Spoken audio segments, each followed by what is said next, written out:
પ્રધાનમંત્રી નરેન્દ્ર મોદી જેઓ આજે બિલ ગેટ્સ સાથે કરશે વિશેષ સંવાદ। પ્રધાનમંત્રી નરેન્દ્ર મોદી બિલ ગેટ્સ સાથે પોતાના મન કી બાત કરશે। પીએમ નરેન્દ્ર મોદીનો બિલ ગેટ્સ સાથે વિશેષ સંવાદ, જેમાં બિલ ગેટ્સ સાથે પ્રધાનમંત્રીના મનની વાત કરવામાં આવશે। બિલ ગેટ્સ સાથે એઆઈ થી લઈને યુપીએ સુધીના મહત્વના મુદ્દાઓ પર પ્રધાનમંત્રી નરેન્દ્ર મોદી 1-to-1 સંવાદ કરશે। બિલ ગેટ્સની સાથે प्रधानमंत्री नरेंद्र मोदी घणा बधा मुद्दाओने लईने, खास तो टेक्नोलॉजीने लईने वातचीत करशे अने आ वातचीतमां बिल गेट्स साथे मळीने भारत केवी रीते फायदो मेळवी शके छे तेनी पण खास वात करवामां आवशे। बिल गेट्स अने प्रधानमंत्री नरेंद्र मोदी बंने एकबीजानी साथे पोताना मननी वात शेर करशे। प्रधानमंत्री नरेंद्र मोदी टेक सेवी छे। न मात्र प्रधानमंत्री हता त्यारे पण ज्यारे तेओ गुजरातना मुख्यमंत्री हता त्यारे पण तेओ धारासभ्योने, नेताओने टेक्नोलॉजीनो वधुमां वधु उपयोग करवा माटे अपील करता रह्या छे। लोकोने पण टेक्नोलॉजी साथे जोडावा माटे तेओ कही रह्या छे अने प्रधानमंत्री बन्या पछी पण टेक्नोलॉजीने तेओ केवी रीते आगळ लावी शके छे अने टेक्नोलॉजी थकी केवी रीते देशनो विकास थई शके छे। जेम के ड्रोन थी केवी रीते खेतीमां उपयोग करी शकाय छे। જ્યારે કોરોનાનો સમય હતો ત્યારે ડ્રોનથી દવાઓ મોકલવામાં આવતી અને એ આઈડિયા પણ પ્રધાનમંત્રી નરેન્દ્ર મોદીનો જ હતો। તો ઘણી બધી જગ્યાએ ટેકનોલોજીનો ઉપયોગ કરીને કેવી રીતે દેશમાં અલગ અલગ ક્ષેત્રમાં વિકાસ કરી શકાય છે તે પ્રધાનમંત્રી નરેન્દ્ર મોદી ખૂબ સારી રીતે જાણે છે। बिल, आपका स्वागत है और मुझे खुशी हुई। वैसे इस बार हमारे मिलने में शायद बहुत बड़ा गैप हो गया। G20 की पहले हमारी काफ़ी बातें हुई थी और आपने देखा होगा कि G20 एक प्रकार से काफ़ी दाएं बाएं चल रहा था। अब पूरी तरह उसका जिस हेतु से G20 का जन्म हुआ उस पर हम एक मेन स्ट्रीम में ले पाए हैं और शायद आप भी अनुभव करते होंगे। Well, the G20 is way more inclusive, and so it was fantastic to see that India, in hosting it, really raised things like digital innovation and how this South-South collaboration can be far more than just the dialogue with the North. It can actually be a system that improves health. And, you know, our foundation is so excited about the positive results that you've achieved here in India that we'll be a partner in trying to take that into many other countries. आपकी बात सही है। जब मैं Indonesia में भी G20 में गया था तो दुनिया के सभी देशों की क्यूरियोसिटी ये थी कि आपने ये डिजिटल रिवॉल्यूशन कैसे लाया है। और तब मैं उनको समझाता था, एक तो मैंने इस टेक्नोलॉजी को डेमोक्रेटाइज कर दिया है, ये किसी की मोनोपोली नहीं रहेगी, ये जनता का होगा, जनता के द्वारा होगा और जनता में जो भी उभरती हुई टैलेंट इसमें वैल्यूएडिशन करेगी वो करती चलेगी, ताकि कॉमन मैन को भी टेक्नोलॉजी पर विश्वास पैदा होना चाहिए। जैसे 10 डॉक्टर होते हैं, सब MBBS होते हैं, लेकिन एक डॉक्टर के पास ज़्यादा लोग जाते हैं क्योंकि उसका भरोसा बन गया है। In areas like digital government, India is not only adapting technology, but it's actually leading the way. What are some of the things you're excited about? Health, agriculture and education. मैंने जो आरोग्य मंदिर बना है, 2 लाख आरोग्य मंदिर, आयुष्मान आरोग्य मंदिर विलेजेज में, ये जो मेरे हेल्थ सेंटर है उनको मैं डायरेक्टली मॉडर्न टेक्नोलॉजी से बेस्ट हॉस्पिटल के साथ उनको जोड़ देता हूँ। पहले शुरू में उनको लगता था कि डॉक्टर तो है नहीं, मुझे देखे बिना कैसे बताता है, लेकिन बाद में उनको समझ आया कि टेक्नोलॉजिकल इंस्ट्रूमेंट और सैकड़ों किलोमीटर दूर बैठा हुआ डॉक्टर भी उनको सही डायग्नोसिस कर रहा है, सही एडवाइस कर रहा है। तो लोगों का कॉन्फिडेंस बढ़ रहा है। जितना बड़ी हॉस्पिटल में होता है उतना ही छोटे आरोग्य मंदिर में हो रहा है। तो ये डिजिटल प्लेटफॉर्म की कमाल है। और दूसरी पर एजुकेशन, मैं बच्चों को बेस्ट एजुकेशन पहुंचाना चाहता हूँ। टीचर की जो कमियां हैं उसको मैं टेक्नोलॉजी से भरना चाहता हूँ। दूसरा, बच्चे का इंटरेस्ट विजुअल में है, स्टोरी टेलिंग में है, तो उस प्रकार के कंटेंट बनाना उस दिशा में मैं काम कर रहा हूँ। ताकि बच्चों को लगना चाहिए। और मैंने कुछ सर्वे किया, मैंने देखा बच्चों को बड़ा मजा आ रहा है। मेरे यहाँ एग्रीकल्चर में भी मैं बहुत बड़ा रिवॉल्यूशन ला रहा हूँ और मैं माइंडसेट बदलना चाहता हूँ।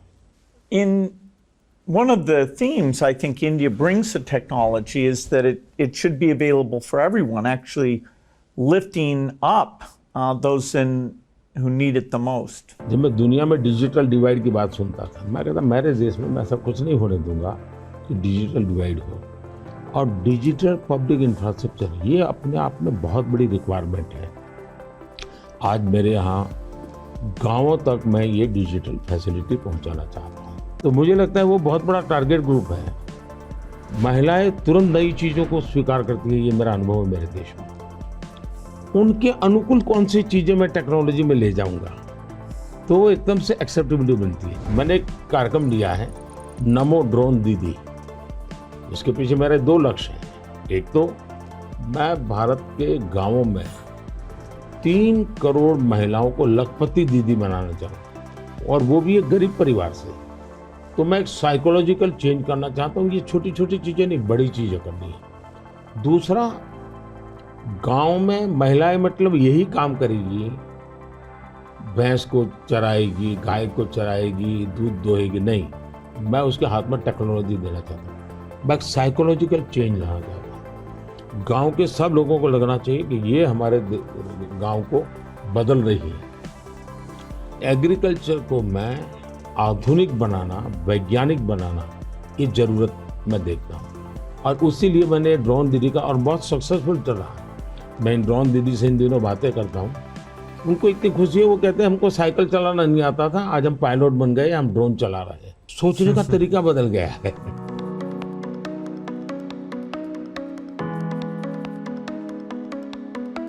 मैंने अफ्रीकन कंट्रीज के बहुत से लोगों से बात की। मैंने उनको कहा कि मैं इसमें आपकी मदद करने को तैयार हूँ, क्योंकि ये सबको समान अवसर देता है और डेमोक्रेटाइज ये उसका मेन पॉइंट है, उसको नहीं छोड़ सकते आप। अब आपने देखा होगा कोविड में दुनिया सर्टिफिकेट नहीं दे पा रही थी। मेरे यहाँ मुझे वैक्सीन लेना है तो मैं कोविन ऐप पर जाकर के कितने डिस्टेंस पर मुझे मिलेगा, कौन सा टाइम स्लॉट मिलेगा, और मेरा सर्टिफिकेट भी मुझे within fraction of second मिल जाता था। और कोविन मैंने ओपन सोर्स कर दिया था, कोई भी उसका उपयोग कर सकता है। तो ये मेरा होगा, उसका कारण डिजिटली बहुत लाभ हुआ है मेरे देश में। और हम शायद जो इंडस्ट्रियल रिवॉल्यूशंस हुए, फर्स्ट सेकंड, हम पीछे रह गए क्योंकि हम गुलाम थे। ये चौथा जो इंडस्ट्रियल रिवॉल्यूशन है जिसमें डिजिटल एलिमेंट सबसे बड़ा है, और भारत इसमें बहुत कुछ प्राप्त कर लेगा, ऐसा मेरा विश्वास है। Yeah, I think the key point is that the digital infrastructure just gets keeping richer. You know, a lot of people know about the identity system and the digital payment systems, and that the government, by taking virtually all the government payment programs now and digitizing those, that alone saved a lot of money and it created access on a more equal basis. But now as you're moving into the different areas, advice for farmers, registering their land, tutoring for kids, and the health records, connecting all of those. That's kind of a second phase. And we're just at the beginning now of the third phase, where these advances in artificial intelligence will come on top of that and make the value even better. आपने सही कहा, AI का महत्व बहुत है। और मैं तो कभी कभी मजाक में कहता हूँ, हमारे देश में माँ को आई बोलते हैं, माता को बहुत से राज्यों में भाषा बोलते हैं आई। अब मैं कहता हूँ हमारे यहाँ बच्चा पैदा होता है तो आई भी बोलता है, AI भी बोलता है। वो इतना एडवांस हो गया है। अब देखिए मैं कैसे उपयोग करता हूँ, मैं आपको बताऊँ, जिसको देखकर आपको भी खुशी होगी कि कॉमन मैन कैसे AI का उपयोग कर सकता है। जैसे मैंने G20 में AI का बहुत उपयोग किया। मेरे पूरे G20 का परिसर था, उसमें पूरा का पूरा AI का उपयोग करके सारे इंटरप्रिटेशन की व्यवस्था मैंने AI से की। मैंने मेरे सभी ड्राइवर्स को मोबाइल फ़ोन पर ऐप डाउनलोड करवा दिया, उसके साथ बैठे हुए गेस्ट उनको करवा दिया। मान लीजिए वो फ्रेंच भाषा जानते हैं तो ड्राइवर के पास ऐप में फ्रेंच की व्यवस्था थी, वो ड्राइवर के साथ फ्रेंच में बोलते थे, ड्राइवर अपनी लैंग्वेज में सुनता था, ड्राइवर अपनी लैंग्वेज में जवाब देता था, यानी ड्राइवर के साथ कम्युनिकेशन किसी भी लैंग्वेज में वो कर सकते थे। मैंने अभी एक प्रयोग किया, मैं काशी तमिल संगमम में कार्यक्रम करता हूँ, तो काशी में तमिलनाडु के लोग आए हुए थे, तमिल भाषा मैं बोल नहीं सकता हूँ, तो मैंने एआई का उपयोग किया, मैं हिंदी में बोला और सबने मेरा भाषण तमिल में सुना एआई के द्वारा। उसी हाँ यूजिंग माई नमो ऐप, और मैं एआई का बड़ा उपयोग करता हूँ और मेरे लिए पूरे देश में बहुत काम आता है। ये मेरा फोटो बूथ है। अब आप सेल्फी ले लीजिए इस पर, take the selfie. Okay. Yes.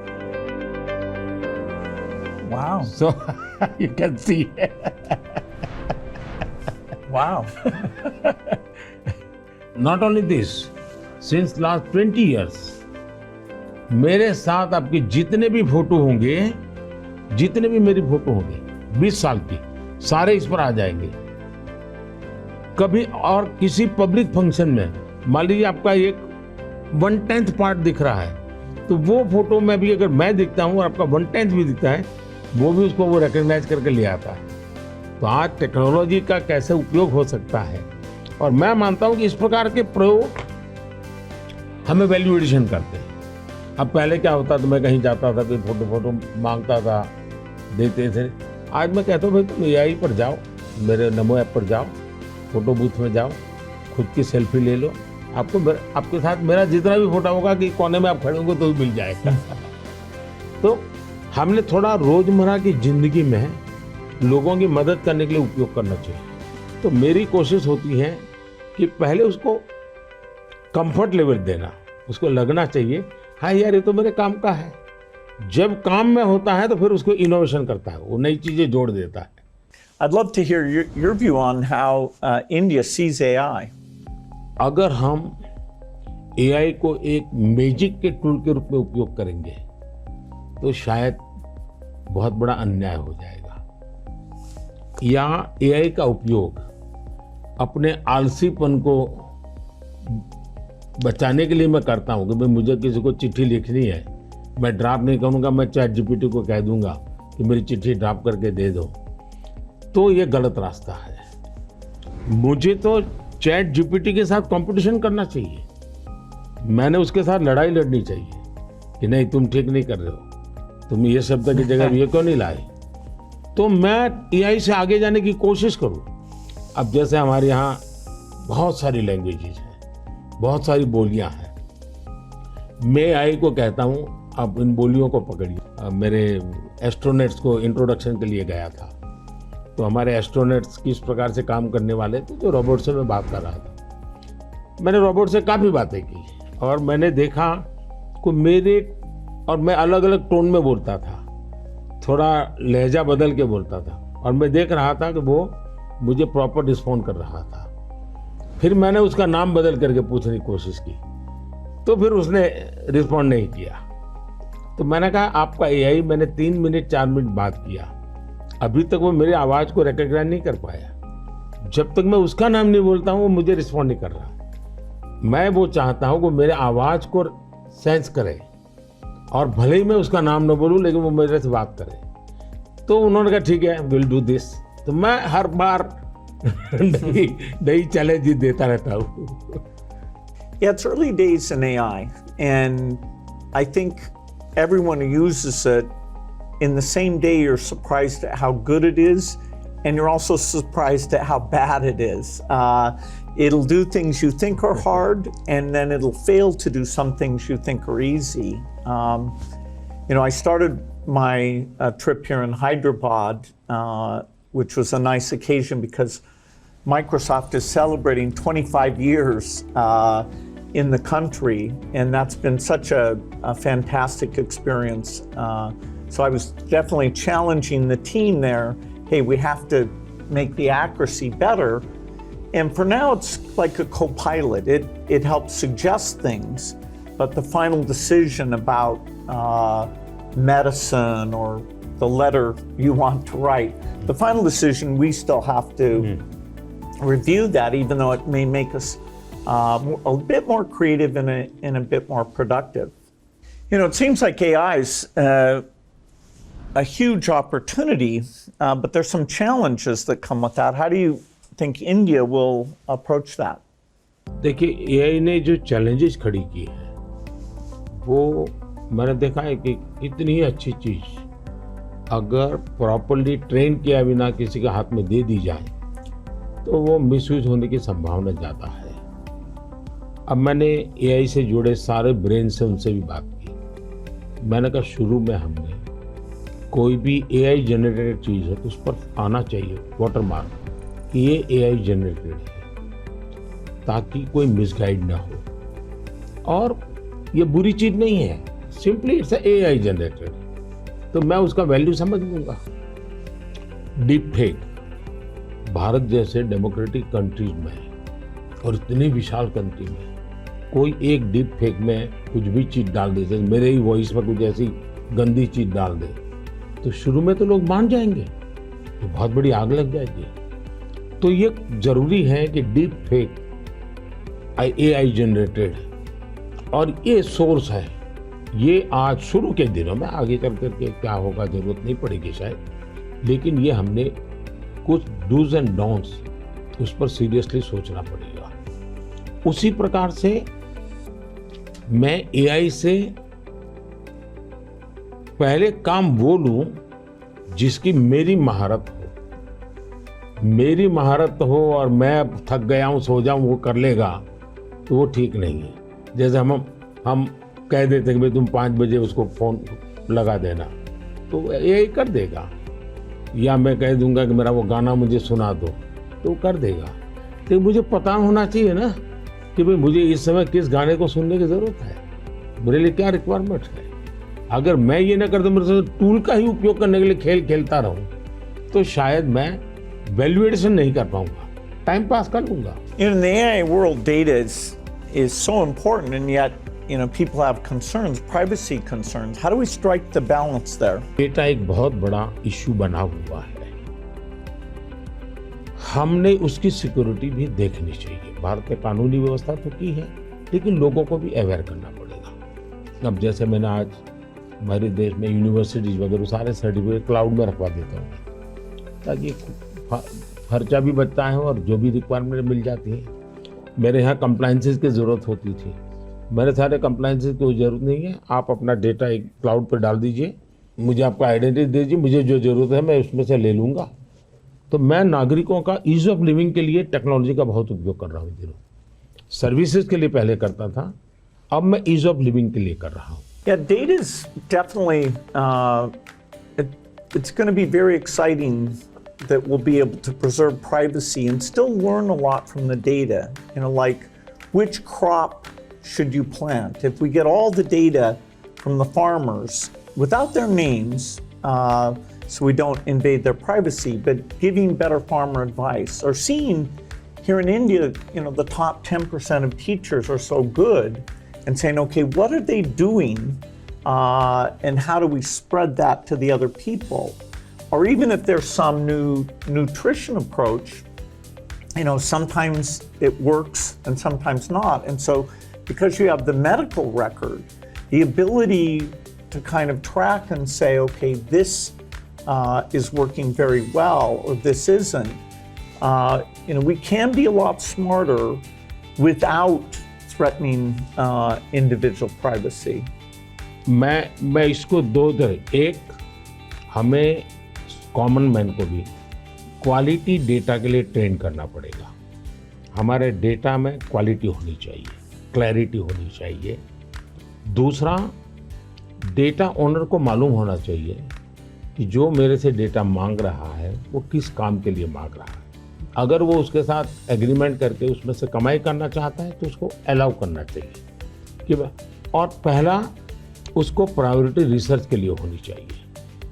Research के डेटा की वैल्यू ज़्यादा ना हो, ताकि वरना रिसर्च बहुत महंगा हो जाएगा।